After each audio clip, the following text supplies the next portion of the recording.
আইসিকে কদর্য ভাষায় হুমকি দিয়ে বীরভূমেই প্রশ্নের মুখে কেষ্ট। নাম না করে রক্তগঙ্গা বইয়ে দেওয়ার হুঁশিয়ারি দিয়ে ফের সরব নুরুল।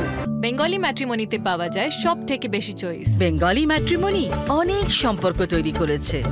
তাহলে আর কি চাই? বাঙালিদের number one choice Bengali matrimony. ধর্মের কল বাতাসে নড়ে, বিনাশকালেও বুদ্ধি নাশ হয়। আমাকে দিয়ে অনেক অন্যায় কাজ করাতে চেয়েছিল, পারিনি। বিনাশকালে বুদ্ধি নাশ হলে একটার পর একটা ভুল হতে থাকে। নাম না করে অনুব্রতকে হুঁশিয়ারি জেলা পরিষদের কর্মাধ্যক্ষ নুরুল ইসলামের।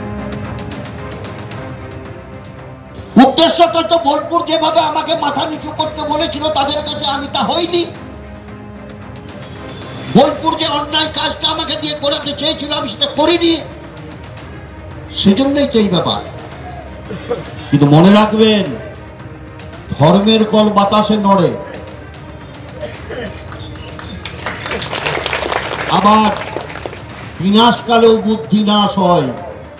এই দুটো কথা মাথায় রাখবেন। ধর্মের কল বাতাসে নড়ে, বিনাশকালেও বুদ্ধি নাশ হয়। বুদ্ধি যখন নাশ হবে, একটার পর একটা ভুল তার মধ্যে থেকে হতে থাকবেই থাকবে।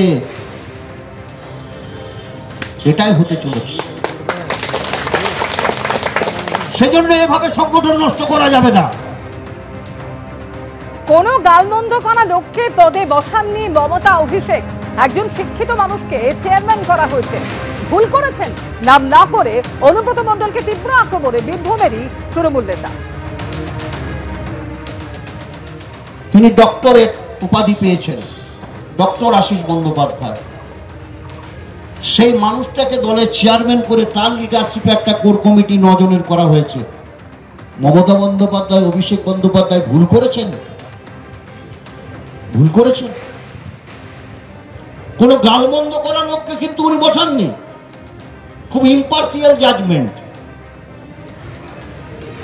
তিনি একটি যোগ্য মানুষকে নেতৃত্ব দিয়েছেন, এটাই তো হওয়া উচিত। এবং আমরা মনে করি এটা সঠিক কাজ হয়েছে দলের জন্য, এবং তার নেতৃত্বে দল পরিচালিত হচ্ছে এবং আগামী দিনে হবে। 2026-এর নির্বাচন আসবে। এর আগে রক্তগঙ্গা বইয়ে দেওয়ার হুঁশিয়ারি দিয়েছিলেন এই নুরুল ইসলাম। ঠিক কি বলেছিলেন শুনুন। কি পরিবেশ তৈরি করে দিল বোলপুর থেকে। কিন্তু বোলপুরের বোঝা উচিত রক্তগঙ্গা বইয়ে দেবো।